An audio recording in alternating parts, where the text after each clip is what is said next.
1. Unplug the mouse. Before you begin cleaning the mouse, make sure that it has been unplugged from the computer. This will help prevent any damage to the mouse during the cleaning process. 2. Clean the buttons. Use a cloth or brush dipped in rubbing alcohol and gently scrub the buttons. Use a toothpick to run through the crevices between buttons and lift out the debris inside. Wipe down all the surfaces that get touched or rubbed during use. 3. Clean the lens. Turn the mouse over and look at the lens underneath. Blow any excess debris off with compressed air, and then run a cotton swab dipped in rubbing alcohol around the lens once to remove stuck dust. 4. Clean the pads.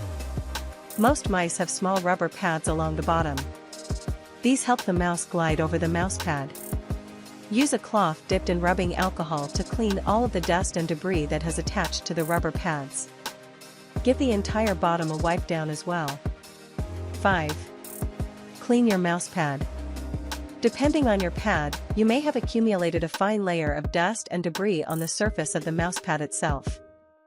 Most mouse pads are safe to run through the dishwasher, though you can hand wash them as well.